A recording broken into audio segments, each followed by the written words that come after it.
चाहिए कि हम अपने परिवारों की शिक्षा की अच्छी व्यवस्था करें। अभी आपके सामने प्रॉब्लम आएगी कि शिक्षा के लिए पैसा कहां से लाएं। हम सब ग्रामीण लोग हैं, हमारे पास में छोटी मोटी नौकरियां होती हैं, या बालेश्वर की खाड़ियां हैं, या केरू की खाड़ियां हैं, या हम ड्राइविंग करके पैसे कमाते हैं, या हम छोटे मोटे ट्रक लेकर के पैसे कमाते हैं, या हम ट्रैक्टर के माध्यम से मध्य प्रदेश या यूपी बिहार में जाकर के और पैसे कमाते हैं। हमारा जो पैसा है ग्रामीण एरिया के लोगों का कमाने का तरीका बहुत मुश्किल भरा तरीका है। बहुत मेहनत से पैसा हम इकट्ठा करते हैं, सही मायने के अंदर में खून पसीना का पैसा है, और उस पैसे को हम सामाजिक कुरीतियों के अंदर में और नशे के अंदर में खर्च कर देते हैं। आप मेरे से जितने सामने भाई बहन बैठे हैं, मुझे ये बताएंगे कि हमारे लिए सामाजिक कुरीतियों के अंदर में या जो सामाजिक फंक्शन होते हैं उसके अंदर में पैसा खर्च करना जरूरी है, या अपने बच्चों के लिए अच्छी शिक्षा के लिए पैसा खर्च करना जरूरी है। मैं आप लोग से पूछ रहा हूं, क्या जरूरी है हमारे लिए? आप कितने लोग कहते हैं कि हमको शिक्षा के लिए पैसा खर्च करना जरूरी है? हाथ खड़ा करो जो चाहते हैं कि शिक्षा के लिए पैसा खर्च करना जरूरी है। ओके, डाउन करो। कितने लोग चाहते हैं कि हमारी शिक्षा तो कोई बात नहीं, जैसी होगी वैसी चल जाएगी, परंतु हमको अपने सामाजिक रीति रिवाज है उनके ऊपर में बढ़ चढ़ करके पैसा खर्च करना जरूरी है। हाथ खड़ा करो आप मेरे सामने जितने भाई लोग बैठे हैं, आप बताओ कि सामाजिक रीति रिवाजों के अंदर में बढ़ चढ़ करके पैसा खर्च करना जरूरी है? एक भी आप आदमी मेरा समर्थन नहीं कर रहे हो, इसका मतलब यह है कि आप चाहते हो कि हम सामाजिक रीति रिवाजों के अंदर में पैसा बढ़ चढ़ करके खर्च नहीं करें, और हम करते हैं ये पैसा बढ़ चढ़ करके खर्च करते हैं। इसका मतलब है कि वो पैसा हम मजबूरी के अंदर में खर्च करते हैं कि वहां पर काको कहीं गए, वहां पर बड़ो कहीं गए, वहां पर दूसरा कहीं गए। अपन समाज के अंदर में आपको ऊंचा दिखाने के लिए पैसा दिखा देते हैं, पैसा खर्च कर देते हैं। मट्टी भोज के अंदर में जो पैसा खर्च करते हो आप, उसकी कैलकुलेशन दिखाएंगे, मैं आपको दिखाऊंगा तो आप हैरान रह जाओगे। एक गांव के अंदर में यदि 10-12 मौत भी एक साल में होती है, तो जोधपुर जिले जैसे जिसके अंदर में 1800 गांव हैं, उन गांवों के अंदर में यदि उसकी मल्टीप्लाई करें, एक गांव में 10 मौतें और एक मौत के अंदर में 3 से 4 लाख रुपए का खर्चा, उस खर्चे से मतलब एक गांव के अंदर में 1,40,00,000 का खर्चा, और पूरे जिले के अंदर में वो ये खर्चा मिला करके 1840 लाख को 1800 से मल्टीप्लाई करेंगे तो तकरीबन 550-600 करोड़ रुपए बनते हैं। ये 600-500 करोड़ रुपए हम ऐसे ही खर्च कर देते हैं, और हमारे बच्चों की शिक्षा की व्यवस्था ठीक ठाक नहीं हो पाती है। गांव के अंदर में हम अफीम के लिए अपनी जमीन बेच देते हैं, माँ बाप का खर्च करने के लिए जमीन बेच देते हैं, परंतु आज तक मैंने किसी एक भी व्यक्ति को यह नहीं देखा कि अपने बच्चों के शिक्षा के लिए वो जमीन बेच रहा है। एक भी आदमी कोई ऐसा है, किसी के बारे में आपने सुना है तो आप खड़ा करके हाथ खड़ा करके आप बता सकते हो कि हाँ साहब, उस आदमी ने अपने बच्चों की शिक्षा के लिए जमीन बेची थी? एक भी आदमी ऐसा नहीं होगा। और मैं आपको गारंटी के साथ में कह सकता हूँ कि जो व्यक्ति अपने बच्चों की शिक्षा के लिए जमीन बेच देगा, उसके बच्चे उसको उससे 10 गुना ला करके वापस जमीन दे देंगे, परंतु अफीम के अंदर में और मट्टी भोज के अंदर में खर्च किया हुआ पैसा कभी भी वापस नहीं आएगा। हमको चाहिए कि हम इस प्रकार के सामाजिक बंधनों से ऊपर उठें और इस प्रकार के खर्चों को हम नहीं करें। इसके साथ साथ में हम बढ़ चढ़ करके मायरा खर्च करते हैं कि अब मायरा इतना ज्यादा पैसा हम बढ़ा देते हैं, कोई 10 लाख का कर रहा है, कोई 20 लाख का कर रहा है, कोई 25 तोला सोना कर रहा है, कोई 50 तोला सोना कर रहा है, और ये भी सिर्फ अपना नाम ऊपर उठाने के लिए कर रहे हैं कि मेरा नाम ऊपर हो जाएगा तब मैं बहुत बड़ा आदमी बन जाऊंगा। भाई और बहनों, इस प्रकार से पैसा खर्च करके अपने बच्चों की पेट के ऊपर में लात मारने की आवश्यकता नहीं है। आपको चाहिए कि आप अपने बच्चों की शिक्षा के ऊपर में वो पैसा खर्च करें, ताकि आपके बच्चों का जीवन स्तर सुधर सके, गांव के लोगों का जीवन स्तर सुधर सके। देश के विकास के लिए देश का मानव संसाधन सुधारना बहुत जरूरी है, और मानव संसाधन सिर्फ शिक्षा के माध्यम से ही सुधर सकता है। मानव संसाधन के अंदर में हमको इन्वेस्टमेंट करना पड़ता है।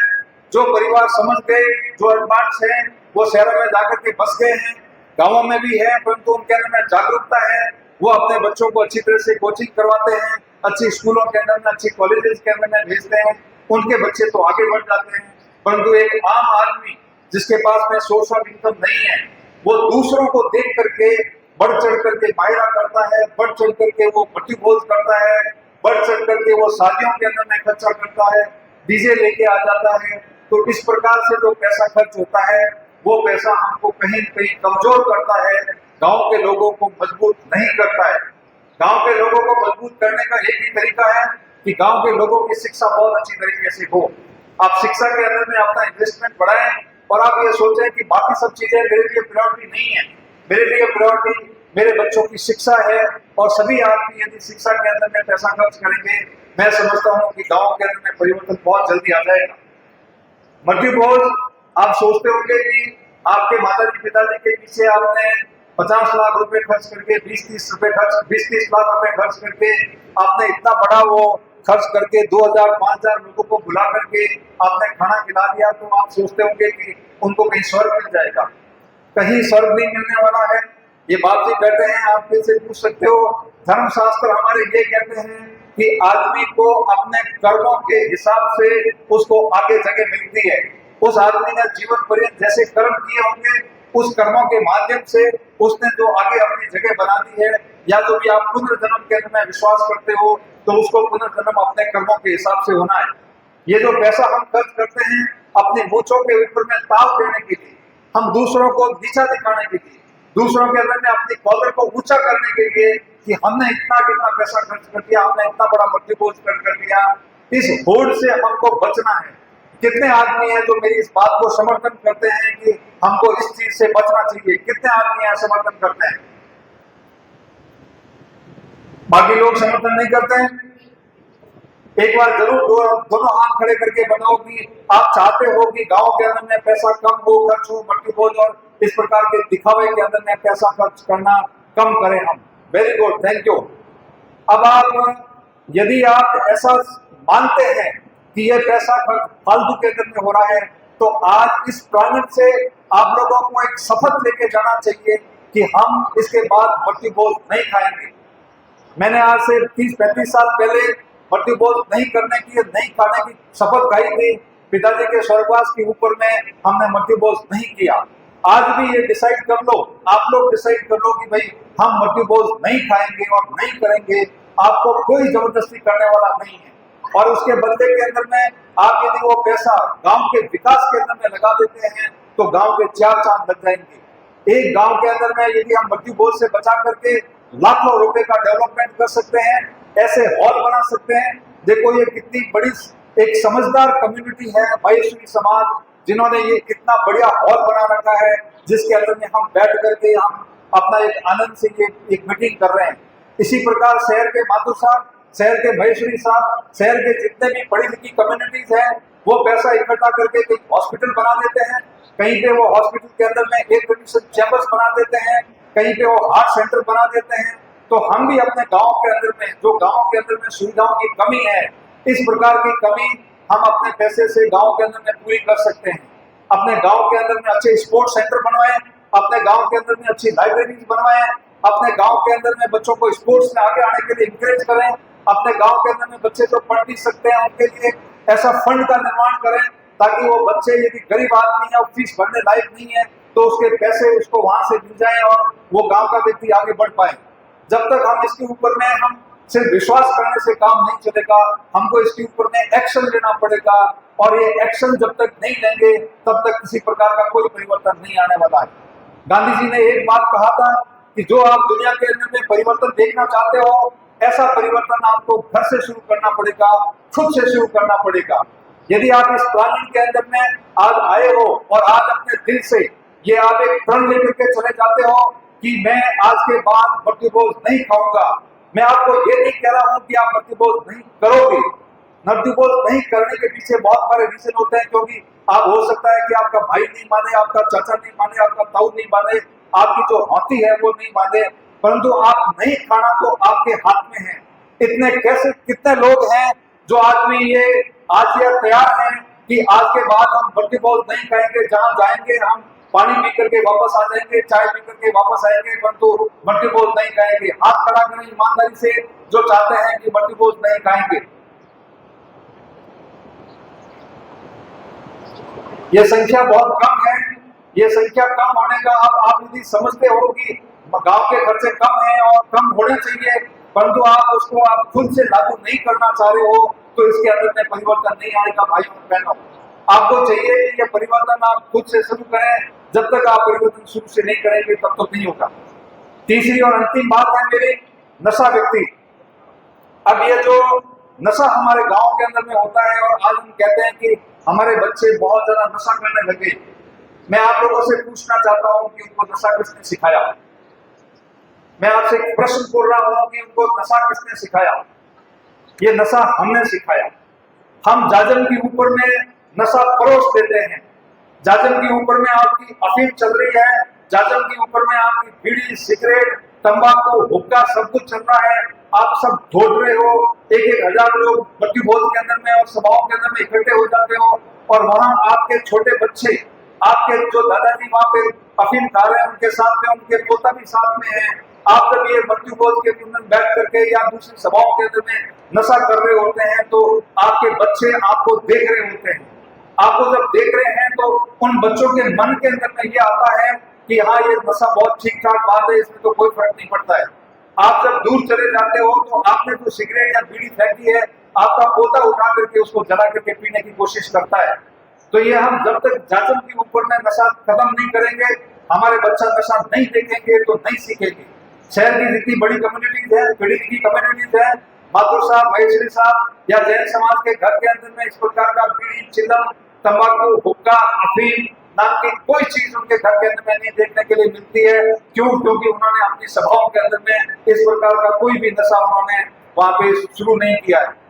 अब रही बात है कि गांव के लोग ये जो इतने स्मैक वगैरह अभी पीने शुरू हो गए हैं, एक व्यक्ति एक नशा करता है तो उसको दूसरे नशा करने में भी कोई ज्यादा एलर्जी नहीं होती है। बीड़ी पीने वाला आदमी वो उसमें स्मैक भर करके सिगरेट भी पी लेगा। तो इस प्रकार का जो नशा शुरू से हमने बच्चों को नशे से दूर रखना है और उसको समझाने की आवश्यकता है। जब हम खुद नहीं पिएंगे तो हमारे बच्चे भी नहीं पिएंगे। हम बच्चों के लिए रोल मॉडल बनेंगे। हम जैसा कहते हैं बच्चा हमारी बात को नहीं सुनेंगे। हम जैसे हैं हमको बच्चे उसी प्रकार से फॉलो करेंगे। हमें जरूरत है कि हम अपने बच्चों के लिए रोल मॉडल बने, हमारे बच्चों के लिए एक उदाहरण पेश करें कि मैं किसी प्रकार का नशा नहीं करता हूँ, मैं किसी प्रकार का मट्टी भोज नहीं खाता हूँ, मैं किसी प्रकार के दिखावे करने में विश्वास नहीं करता हूँ। तब जाकर के ये अगली पीढ़ी जो ये हमारे दिखावे में विश्वास नहीं करेगी, मट्टी भोज नहीं करेगी और नशा नहीं करेगी। अब इसका दूसरा पहलू ये है कि जब हम बहुत सारा पैसा खर्च करते हैं, बहुत सारे जो ये प्राकृतिक रिसोर्सेज है उनको हम खत्म कर देते हैं, इतने सारे प्राकृतिक रिसोर्सेज का दोहन करते हैं कि आने वाली पीढ़ियां इसके लिए बहुत मोहताज रहेगी कि ये आने वाले रिसोर्सेज को यूज कैसे करें। तो हम जितने ज्यादा रिसोर्सेज को वित्तीयता से खर्च करेंगे उतने ही ये रिसोर्स, जितने प्राकृतिक रिसोर्स है वो लंबे टाइम तक चलेंगे। इसी को देखते हुए मैंने रिटायरमेंट के ऊपर में 300 किलोमीटर की यात्रा करने का प्लान किया है और ये यात्रा तो हम जोधपुर से स्टार्ट करके रिफाइनरी, मल्होत्रा की रिफाइनरी के चारों तरफ चक्कर काट करके मेरे गांव देवपुर के अंदर में खत्म करेंगे। ये रिफाइनरी के चारों तरफ चक्कर काटने का इस यात्रा का मकसद ये हो रहेगा कि इस रिफाइनरी के अंदर में जब 2030 के अंदर में पूर्ण क्षमता आ जाएगी और पूर्ण क्षमता से जब ये ऑयल को रिफाइन कर रही होगी तो उस टाइम इस वातावरण के अंदर में बहुत बड़ी मात्रा के अंदर में धुआं फेंकेगी। ये जो धुआं फेंकेगी तो इससे वातावरण के अंदर में जो एक आर्द्रता है, जो शुष्क नमी है वो खत्म हो जाएगी और ये नमी खत्म हो जाएगी तो हमारे यहाँ जो बारिश हो रही है उससे भी कम होगी, आसपास का तापमान बढ़ जाएगा और हमारे यहाँ पे ज्यादा अकाल पड़ने शुरू हो जाएंगे।